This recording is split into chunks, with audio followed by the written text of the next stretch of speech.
자, 이번 시간은 이제 소유권 관리하는 주제 살펴보겠습니다. 좀 밋밋해서 사용수익 그리고 처분할 수 있는 권리 이런 얘기부터 시작을 해야 되고요. 가장 완벽한 형태의 물권이 바로 소유권 이렇게 정의를 하게 됩니다. 그래서 소위 소유권의 범주라고 하는 것, 토지 소유권이 주로 중심이 되게 될 텐데 나무하고요, 농작물 등이 이슈가 되게 됩니다. 우리가 이제 중간중간에 부합이라는 얘기를 간간히 했던 바가 있는데요.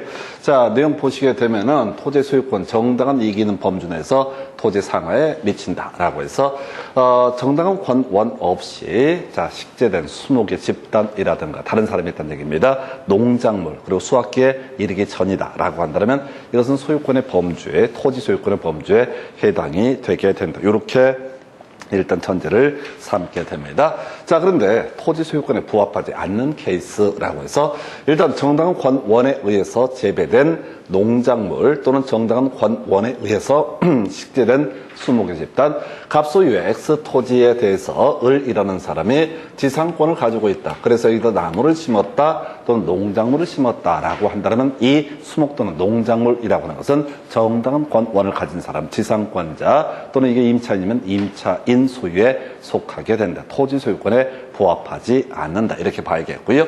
그다음 명인 방법을 갖춘 농작물하고 명인 방법을 갖춘 수목의 집단이라고 하는 것, 토지 소유권과는 별개의 문제죠. 자, 만약에 갑이라는 사람이 이 문제 토지에다가 농작물이나 수목을 재배했다. 그러면 토지 소유권 외에 농작물의 소유권도 가지고 있고 수목의 소유권도 가지고 있는 상태다. 그런데 갑이 이 토지 위에 있는 농작물이나 수목에 대해서 이것만 매각을 할 수가 있다. 중간 도매상이 이걸 매수인이 될 수가 있게 될 것이고요. 이렇게 플랜카드를 붙여서 매수인 아무개 것이다 라고 얘기하게 되면 이건 토지 소유권과 별개 권리의 객체가 되게 된다. 이때 수목이나 농작물도요, 부동산의 일종이 되죠. 어디서 공부하시냐면 바로 자, 공인중개사법을 가서 보다 보면 중개 대상물이라고 해서 토지, 건물, 그 밖에 정착물 이런 얘기를 하게 됩니다. 그래서 명인 방법을 갖춘 수목이나 농작물이라고 하는 것도 토지 소유권과 별개의 것이다. 농작물 중에서 특이했던 거 한번 답이 됐던 거죠. 정당한 권원 없이 농작물을 재배했다. 그럼 원래는 토지 소유권에 부합이 돼야 할 것인데 이것이 수확기에 이르게 되면 이것은 경작한 사람이 소유권을 가지게 된다. 그래서 최소한 농작물의 소유권 자체는 토지 소유자가 주장할 수 없을 것이고요. 그 토지를 이용한 부분에 대해서 부당이득 반환 청구를 할 수는 있다. 이렇게 갑니다. 그 외에 우리가 이제 등기된 임목이라고 해서 토지 건물에 대해서 소유권 보존 등기를 하는 건 별개의 문제로 어디에 대해서도 바로 지금 나무에 대해서도 소유권 보존 등기를 할 수 있다. 그래서 나무에 대해서 소유권 보존 등기를 하면 자, 명인 방법을 갖춘 수목의 집단처럼 소유권 사로 따로이 토지 소유권과 별개의 문제로 사고 팔 수가 있고요. 그리고 자, 여기는 따로이 저당권을 설정하는 것도 가능하다라고 하는 거, 요 정도가 바로 토지 소유권의 범주에 포함되지 않는 것들 얘기를 설명을 드렸고요. 그 다음 주제 가서 확인해 보도록 하겠습니다. 자, 이런 주제가 있네요. 자, 우리가 소유권의 내용. 자, 우리 소유권은 물권이고요. 배타적 권리다. 세상의 모든 사람에 대해서 그 권리를 주장할 수 있다. 이게 이제 출발점이 되게 됩니다. 자, 그런데 말이죠. 자, 이 소유권의 배타성을 그대로 100% 인정을 하게 되면 다툼이 심해져. 그래서 우리 민법에서는 소유권이라는 것이 배타적 권리임에도 불구하고 일정한 범주에서 서로 양보하도록 규정을 하고 있다. 그 중에 가장 대표적인 케이스가 주의 토지통행권이라는 개념. 이 주의 토지통행권 뒤에서 공부하게 될 자, 지역권이라는 개념과 연계가 돼 있죠. 그래서 토지가 두 개가 있습니다. 그래서 맹지가 하나 존재한다. 이걸 우리가 지역권 관련해서는 요역지, 도물이 필요한 토지라는 용어를 쓰게 될 테고 도움을 주는 토지를 승역지라고 전제를 하게 됩니다. 그래서 여기다가 이 토지의 일부 등에 대해서 도로와 접하는 부분에 출입하기 위해서 요역지 소유자와 승역지 소유자가 지역권 설정 계약을 체결할 수 있고요. 승역지 토지의 등기 기록에다가 지역권 설정 등기를 하게 되면 이 요역지 소유자 소유자는 승역지 일부를 나다닐 수 있다. 이런 것을 이름하여 통행지역권이라고 부르게 됩니다. 자, 근데 이 도로와 접하고 있는 토지 소유자가 이 지역권 설정에 대한 합의를 안 해준다라고 하면은 그때는 법원에 소송을 제기를 하게 됩니다. 그때 이것을 이름하여 주의 토지 통행권 확인 청구 소송이라고 얘기를 해요. 우리가 이제 판결이 총 3개가 있거든요. 그 중에 하나가 자, 갑과 을 사이에 매매 계약을 체결했는데 을이 등기를 안 넘겨줄 때 갑에 대해서 소유권 이전 등기 청구 소송이라고 하는 것을 제기할 수 있다. 그래서 판사가 보니까 을이 대금 지급했는데 등기 안 넘겨주면 법원의 판사가 야야 갑은 너 빨리 등기 을한테 넘겨줘라 라는 판결, 이걸 우리가 이행 판결이라고 부르게 되죠. 요거 이제 등기법에 가서 보게 되면 이행 판결이 있으면 승소한 등기 권리자 이 사람은 단독으로 등기 신청을 할 수가 있다. 10년 지나도 어떻게 할 수 있다? 등기 신청을 할 수가 있다. 이런 판결을 가리켜서 이행 판결이라 부르죠. 뒤에서 한참 논의할 주제 바로 공유물 분할 판결이라는 것도 있죠. 그래서 자, 갑이 60%의 지분을 가지고 있고 을이 40%의 지분을 가지고 있는 공유물이 있습니다. 뒤에서 공부할 주제인데 이 공유라는 주제에 있어서는 뭐도 가능하냐면 저것도 가능해요. 공유에 있어서는 바로 분할 청구라고 하는 것을 할 수가 있습니다. 그래서 경우수로 볼까요? 자, 이 하나의 토지가 갑이 600평 A라 부르고요. B가 자, 을이 B라는 토지 400평을 나누어 갖기로 합의를 했다. 이걸 우리가 협의에 의한 분할이라고 부르게 됩니다. 토지를 분할함에 있어서는 이 공유자가 협의에 의해서 분할을 할 수가 있다. 자, 그래서 A 토지에 이렇게 토지를 분할을 하게 되면 A 토지의 지분 갑이 60%, 을이 40%, 그 다음에 B 토지의 지분 갑이 60%, 을이 40% 등기가 된 상태에서 각각 갑이 A 토지를 단독 소유하고 을이 B 토지를 단독 소유하기 위해서는 A 토지에 있어서는 을에게서 갑으로의 지분 이전 등기라고 하는 것, 등기가 실행돼야지 갑은 A 토지를 단독 소유할 수 있다. B 토지에서 갑에서 을로의 지분 이전 등기가 이루어져야지 어떻게 할 수 있다고요? 역시 을이 B 토지를 단독 소유할 수 있다. 이걸 우리가 법률 행위에 따른 부동산 물권 변동, 다시 매매계약 백날 체결해봤자 등기 넘어가지 않게 되면 이때는 소유권 이전 효력이 발생하지 않듯이 자, 공유물을 분할을 함에 있어서 이렇게 땅을 쪼개기로 합의를 해봤자 토지 분할 절차를 거쳐봤자 지분 이전 등기가 이루어지지 않게 되면은 이때는 각각의 소유자가 단독 소유권을 갖지는 못한다. 그런데 이 분할을 함에 있어서 판결, 형성 판결이라는 용어를 쓰게 되는데요. 자, 법원의 판사가 야, 갑이 600평 갖고 을이 400평 가져 선을 딱 그어줬다라고 하게 되면은 그때는 어떻게 되는 거야? 따로 등기를 안 하더라도 갑은 A라는 토지를 단독 소유할 수 있고 을은 B라는 토지를 역시 어떻다? 단독 소유할 수 있다. 이렇게 스토리를 잡아가게 됩니다. 이게 기본 구조로 보시게 되는 거예요. 자, 그래서 여기서 이제 이슈 삼아줘야 되는 것 중에 하나가 뭐냐면 형성 판결이라고 해서 자, 딱 하나밖에 안 나오죠. 우리 공부할 때 공유물 분할 판결은 형성 판결. 따라서 이런 형성 판결에선 등기 안 하더라도 어떻다? 그대로 바로 판결 분할의 효력이 발생하게 된다. 그래서 갑은 A 토지를 단독 소유하고 을은 B 토지를 단독 소유한다. 이런 식의 논리 구조. 뒤에서 바로 법률 규정에 따른 부동산 물권 변동할 때 볼 테고요. 지금 뭔 얘기하러 여기 왔냐면 판결의 종류를 얘기하러 왔어요. 바로 주의 토지 통행권 확인 판결이라고 하는 거. 자, 지역권이 안 된단 말이야. 얘가 협조를 안 하니까. 그래서 이 맹지 소유자가 이 토지를 나다내기 위해서 법원의 판사한테 판사님, 내가 저 토지를 나다낼 수 있는 권리가 있음을 확인해 주시기 바랍니다. 이게 주의 토지 통행권 확인 청구 소송이 되게 될 것이고, 이런 주의 토지 통행권 확인 청구 소송에 따라서 판결이 확정이 되게 되면은 그때는 뭐라고요? 바로 이걸 만약에 이쪽 맹지 소유자를 통행지 소유자를 을이라고 했을 때 갑은 이 문제 토지 일부를 나다낼 수 있다. 이런 논리 구조가 주의 토지 통행권이라는 개념이 되게 됩니다. 그냥 마음대로 가는 게 아니라 소송을 통해서 확인 청구 소송에 따라 판결이 있어야지 나다낼 수 있다. 그래서 자, 일단은 뭐 깊이 갈 주제는 아니고요. 이게 이제 세 가지 쟁점, 그동안 시험 문제에서 이슈가 됐던 게 세 가지 가지가 있게 되는데 사실은 이게 다 뽑을 건 거의 다 정해져 있어요. 자, 먼저 주의 토지 통행권이 인정되는 경우, 부인되는 경우 해서 더 편리한 경우에는 어떻다? 인정되지 않는다. 출입하는데 별 지장이 없으면 더 편리하다고 해서 주의 토지 통행권을 인정하지는 않는다라고 할 거. 근데 이게 충분한 기능을 하지 못했으면 주의 토지 통행권 인정할 수 있다. 그럼 법원은 판사가 알아서 할 문제고요. 우리 시험용으로 주요 이슈가 되는 것은 바로 주의 토지 통행권을 확인한다는 판결이 있을 때 이 폭이 문제가 되는 거야. 이 맹지 소유자한테 법원의 판사가 2m만 딱 설정을 했다고 했을 때 이 사람이 아니다. 이 폭을 얼마? 4m나 이렇게 폭넓게 인정해달라. 이런 것은 법원의 판사가 결정할 문제이긴 한데 이게 장래 토지 이용상을 고려할 필요는 없고 지금 당장 나다닐 수 있을 정도면 족하다라고 하는 게 마지막 답이 됐었고요. 지금 주기상 거의 문제 핵심 이슈는 바로 그야 다음 얘기입니다. 유상이냐 무상이냐. 당연히 남의 땅을 나다니게 될 때는 유상이 됨이 원칙입니다. 그런데 이렇게 주의 토지 통행권을 인정하게 된 원인이 토지 분할로 인해서 맹지가 됐을 때는 이때는 바로 이 사람에 대해서는 법원의 판사가 무상의 주의 토지 통행권을 인정하는 판결을 하게 된다. 너무 쉬워? 그래서 결론이 뭐라고요? 다시 토지 분할로 주의 토지 통행권이라고 하는 것이 발생한 토지를 매수해서 등기를 넘겨받은 양수인의 경우 어떻다? 이때는 다시 유상의 주의 토지 통행권이 되게 된다. 그래서 원칙, 유상, 예외, 무상, 그 예외, 또 예외는 뭐가 된다?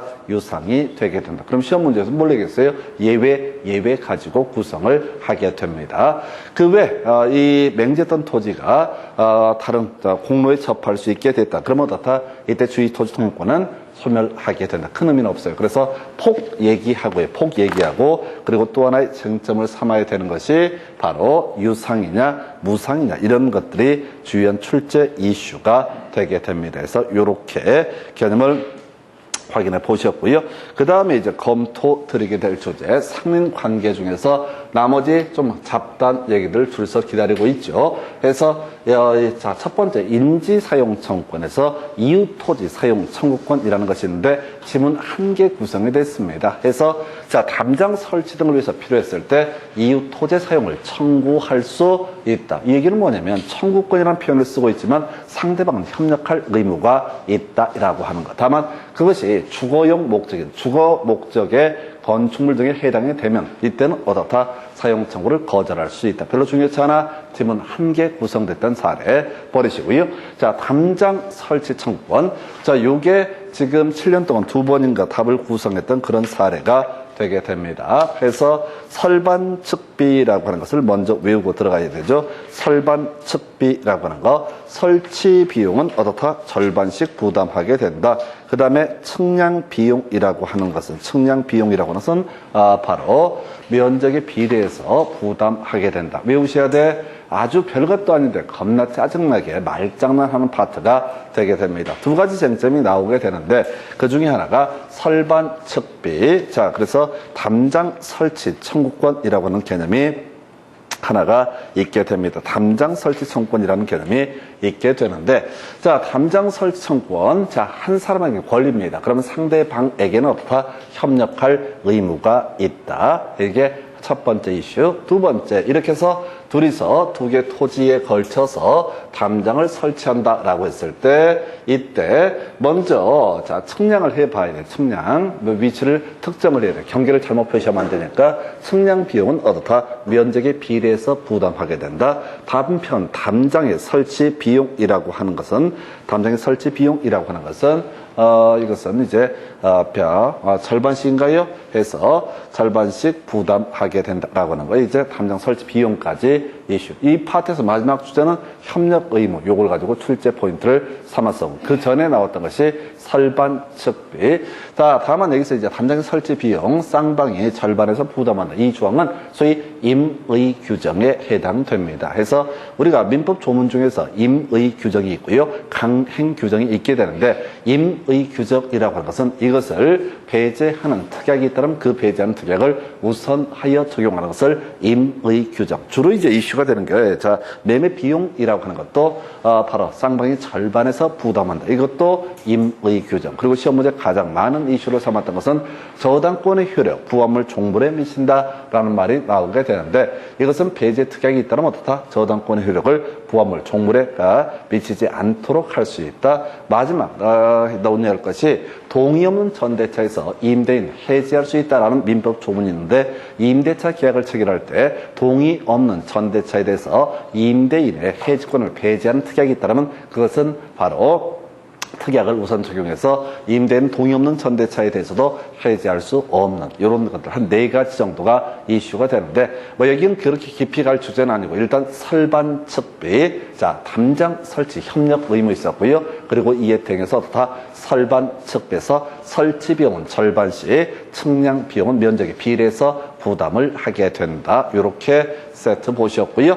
자, 이격 건축이라는 주제도 있었죠. 해서 이격 건축 0.5m 이상 경내에서 반 미터 이상 경내에서 건물을 지어야 된다. 이런 것을 우리가 이격 건축이라고 부릅니다. 그래서 이웃하고 있는 토지 소유자 간에 옆에 토지 소유자가 건물 지을 때 너무 바짝 붙여서 짓게 되면 불편함이 많거든요. 그래서 반 미터 이상 경내하지 않게 되면 공사 중지나 재거 청구 등을 할 수 있다. 이건 시험에 안 나와. 근데 포인트가 공사에 착수한 지 1년이 경과되거나 또 건축물이 완성이 됐을 때는 뭐만 손해배상만을 청구할 수 있다. 마지막 명제만 가지고 구성을 합니다. 그래서 완성됐을 때는 어떻다? 손해배상만을 청구할 수 있다. 왜 그렇게 뭐라고요? 완성됐을 때는 손해배상만을 청구할 수 있다. 이렇게 정리를 하게 됩니다. 자, 가지뿌리의 제거 거의 15회 때가 나오고 거의 안 나왔던 주제인데요.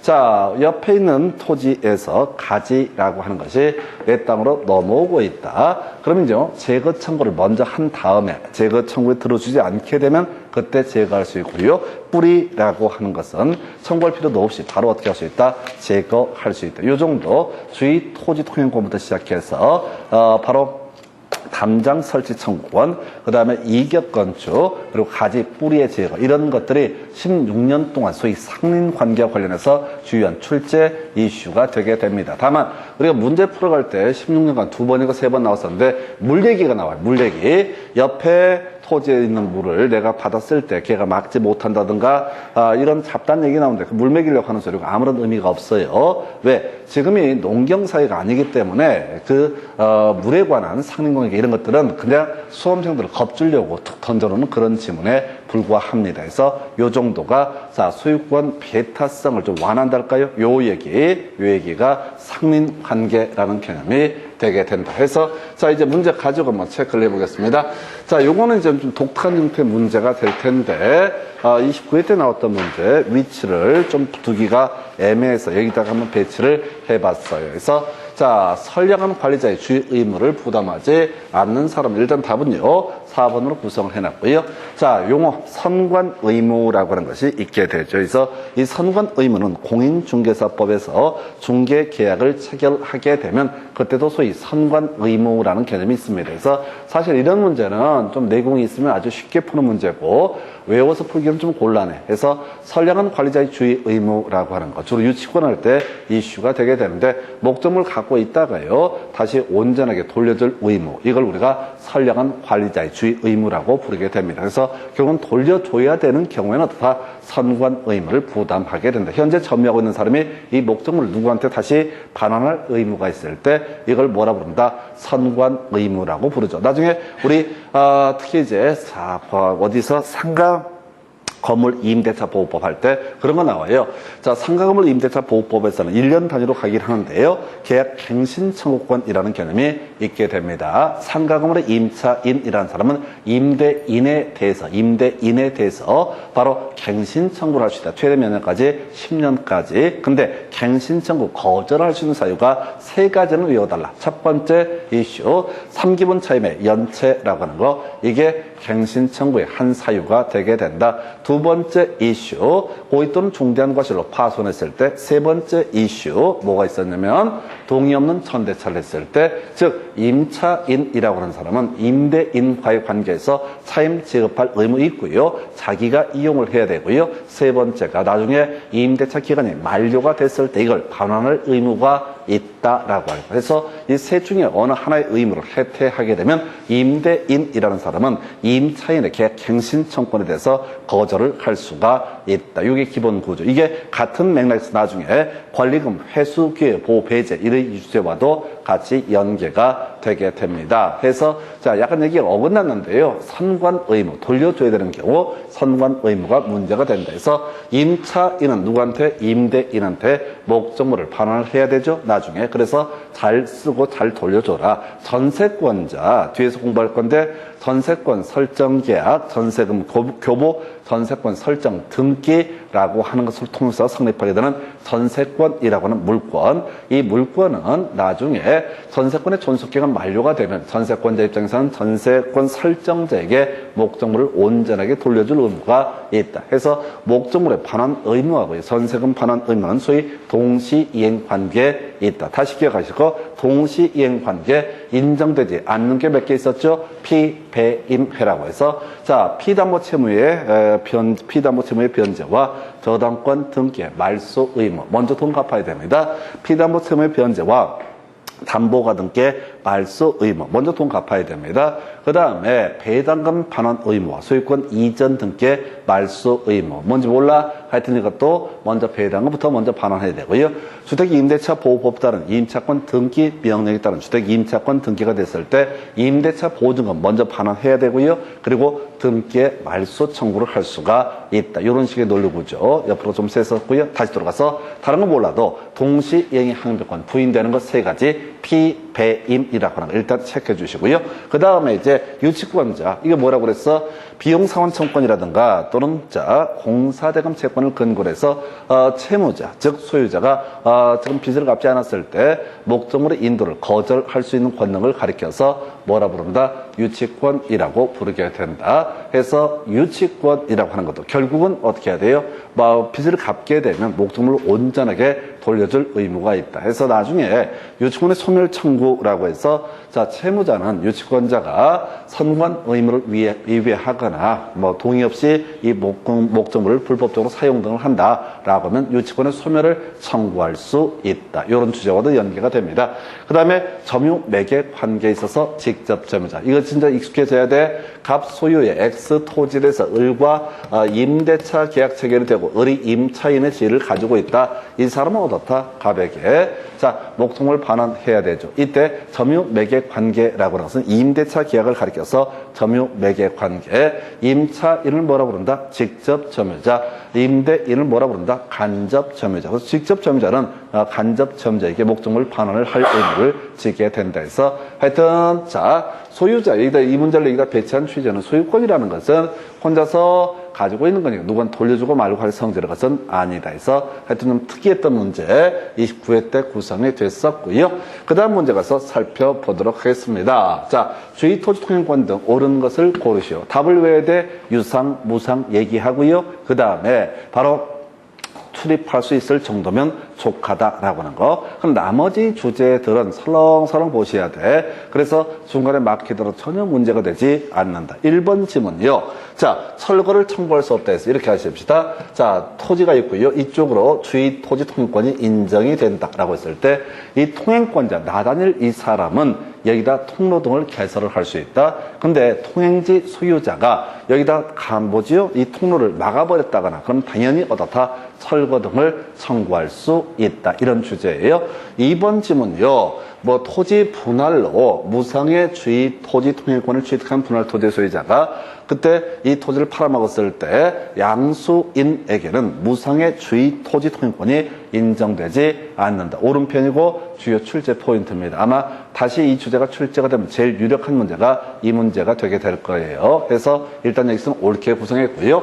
자, 소유 토지 용도에 필요한 통로가 이미 있더라도 그 통로를 사용하는 것보다 더 편리하다라고 했을 때 이때는 권리가 인정된다 해서 틀리게 구성이 돼 있죠. 그 다음에 4번 기존 통로가 있으면은 그것이 자 충분한 기능을 하지 못하고 있을 때 주의 토지 통행권 인정되지 않는다 해서 자 이런 경우 있다 하십시다. 이 토지가 이게 맹지인데 도로에 한 3cm 접해 있다. 그럼 쓸모가 없잖아요. 그래서 옆에 토지를 나다닐 권리가 있다. 이런 논리가 되게 되는 겁니다. 그래서 자 충분한 기능을 하고 있지 못하면 주의 토지 통행권 인정되게 된다. 그 다음에 5번 질문 자 소멸하지 않는다. 틀렸죠? 주의 토지 통행권이라고 하는 것도 어떻다? 자 기존 이 맹지가 공로에 접하게 되면 어떻다? 소멸하게 된다. 근데 이걸 쫓아가시면 안 되고요. 지금 이 문제가 24회 때 나왔었고요. 그래서 이 유상이냐 무상이냐 이 주제를 갖고 쟁점을 삼아내고 있거든요.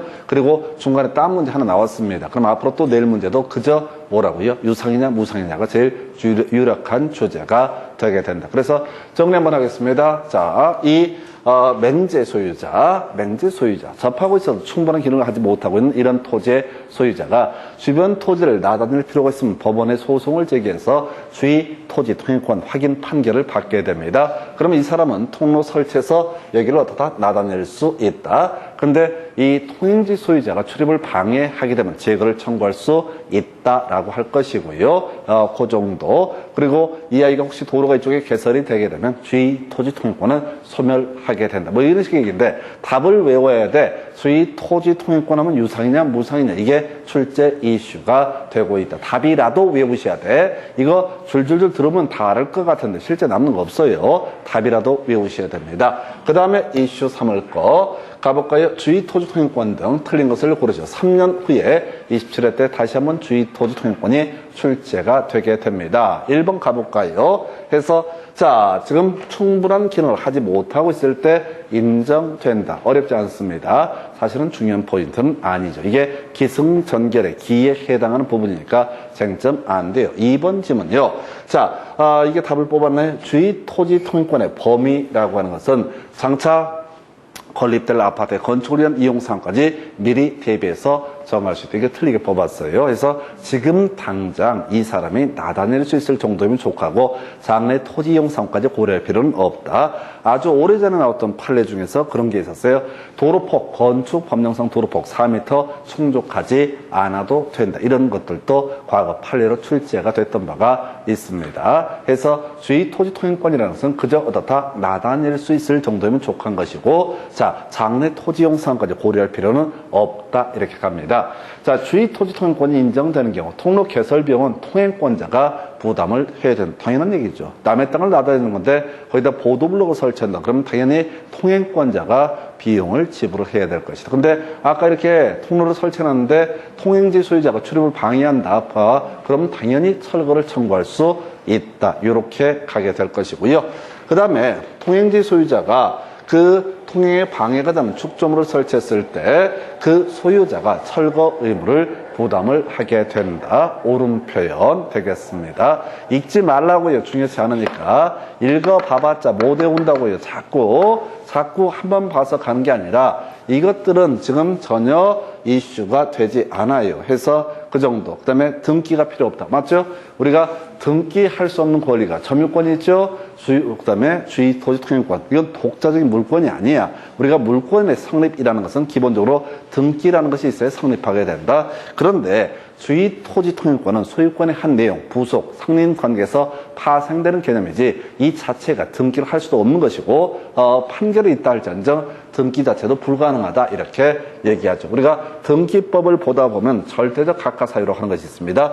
등기할 수 없는 권리, 이것에 대한 등기 신청은 등기관이 각하 처분해야 되고 설령 등기가 이루어졌다 할지도 무효해서 우리 등기할 수 없는 권리에 지금 분명 기주권이라고 하는 것이 하나가 있게 되겠고 점유권 안 되고요, 유치권 안 되고요, 그리고 또 하나 주의 토지 통행권도 당연히 이건 독자적인 물권 자체가 아니기 때문에 등기 자체가 허용되지 않는다. 해서 답을 외웁시다. 지금 이제 범위라는 주제를 가지고 쟁점을 삼아냈어요. 자, 그럼 이제 주기를 보십시다. 24회 때 출제됐던 쟁점이 뭐가 있었냐면 자, 바로 유상이냐 무상이냐 이걸 가지고 뽑아냈고 27회 때는 자 범위를 가지고 출제가 이루어졌어요. 그러면 특단의 사정이 없는 한 31회 때 만약 문제 구성을 한다라고 하게 되면 보나마나 뭐가 되겠어요? 유상이냐 무상이냐 이게 더 출제될 개연성이 높을 겁니다. 해서 이렇게 해서 이 문제 답은 2번. 그 다음 문제요.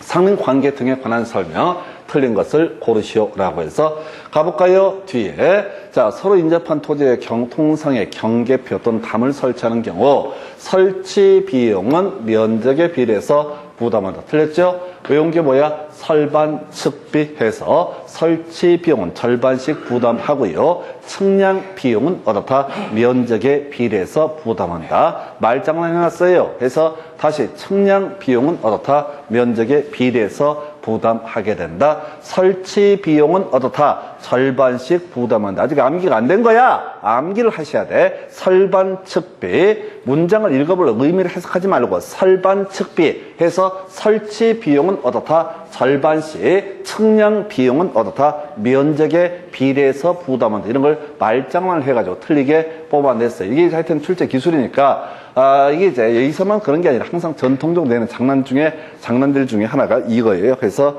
설반 측비 1번 틀리게 구성이 됐습니다. 2번. 자, 갑과 을이 공유하는 토지가 갑의 토지와 을의 토지로 분할됨으로써 포인트 분할. 자, 갑의 토지가 공로에 접하지 못하게 되는 경우 자, 갑은 공로에 출입하기 위해서 을의 토지를 통행할 수 있고요. 이게 주의 토지 통행권. 이때 비용이라고 하는 거 보상은 할 필요가 없다. 토지 분할에 따른 주의 토지 통행권은 보상 의무가 없다. 근데 업그레이드 시켜서 이 사람으로부터 토지를 매수한 사람, 양수한 사람, 이 사람은 어떻다? 다시 유상의 주의 토지 통행권이 되게 된다라고 할 거. 인지 소유자 자기의 비용으로 담의 높이를 통상보다 높게 할 수 있다. 오른편 큰 쟁점 안 됩니다. 자, 4번 토지 소유자 여수의 급여를 청구할 수 있다. 이게 물 얘기라고 남는 물의 급여를 청구할 수 있다. 이런 것들 물 얘기는 다 버리는 거라고요. 그냥 흔들어 주는 거야. 그래서 우리가 물에 관한 상인관계 얘기를 공부할 일도 없고 근데 시험 지문에 한 번씩 나와. 그렇다고 해서 의미를 새기면서 읽어봐봤자 아무런 의미가 없는 짓거리예요. 이건 겁주기 위해서 내는 그런 지문 중에 하나가 되게 됩니다. 자, 그 다음에 지상권자, 지상권의 목적인 토지의 경계 근방에서 건물을 수선하기 위해서 필요한 범주 내에서 이웃 토지 사용을 청구할 수 있다라고 되어 있죠. 이게 나름 어렵게 구성한 거예요. 가봅시다. 아까 인지 사용 청구권이라고 해서 여기에 어떻다고요? 건물 등을 수선한다 등등등 했을 때 필요하면 자 비주거용 토지에 대해서는 어떻다? 이웃 토지 사용을 청구할 수 있다. 그래서 만약 갑이라는 사람이 건물 등을 수리 등을 하기 위해서 옆에 토지를 좀 삐져나가서 건너갈 필요가 있으면 이웃 토지 소유자에게 이용을 청구할 수 있고 그때 이웃 토지 소유자는 협력할 의무가 있다. 그런데 갑이 아니라 토지 소유자 갑이 아니라 이 토지에 을이라는 지상권자가 있다. 그럼 지상권자도 수리할 수 있을 테고 그러면 어떻다고요? 당연히 이웃 토지 사용을 청구할 수 있다. 이런 논리 구조 나름 어렵게 구성을 했던 지문이야. 해서 자 5번 지문은 옳게 구성했던 그런 사례인데 시험 보실 때는 당황할 수밖에 없어요. 이상하니까. 그래서 답이 아니다라고 할 것. 그래서 이 문제에서 답은 뭐예요? 설반 측비라고 해서 설치 비용은 절반씩 부담한다. 그 다음에 측량 비용은 면적에 비례해서 부담을 하게 된다 해서 설반 측비라고 하는 것, 설반 측비라고 하는 것, 설반 측비라고 하는 것이 논의의 쟁점이 되게 된다 해서 답은요 1번 이렇게 구성을 하게 됩니다. 그 다음 문제요. 자, 상린관계 등에 관한 설명 틀린 것을 고르시오라고 해서 자, 경계에 설치된 경계표 원칙적으로 공유로 추정한다 해서 이게 뭐냐면 설치비용 절반씩 부담을 했었거든요. 그럼 당연히 어떻다? 공유로 추정을 하게 된다. 근데 주의하실 게 별건 아니고 이 원래 공유물은 분할 청구를 할 수가 있습니다. 그러나 담장에 분할 청구는 어떻다? 허용되지 않는다. 왜? 분할 청구에서 뭐 하겠습니까? 아무 쓸모도 없을 테니까. 그래서 분할 청구는 허용되지 않는다. 중요치 않아? 2번 지문이요. 토지 소유자, 이웃 토지로부터 자연히 흘러오는 물을 막지 못하는 물 얘기죠. 버리는 겁니다. 여수급여 청구권이랑 같은 맥락이 되는 거야. 3번 질문, 토지 소유자 첨화물 이웃에 직접 낙하지 않도록 적당한 시설 등을 해야 된다. 이런 얘기를 버리시라고 물 얘기. 상린관계 할 때 내릴 게 없으니까 흔들어 주려고 물 얘기를 툭 두개 한 던져놔. 그럼 멘붕 와버려. 자, 그 다음에 4번 건물을 축조함에 있어서 특별한 관습이 없으면 경기로부터 반 미터 이상의 거리를 두어야 된다라고 할 것. 자, 그 다음에 답이 5번 되나요? 자, 토지에, 경계에 담이 없는 경우, 자, 인접지 소유자는 공동비용으로 통상의 담을 설치하는데 협력할 의무가 없다 해서 틀리게 뽑았다고요. 담장 설치 청구권이라는 개념이 있었고요.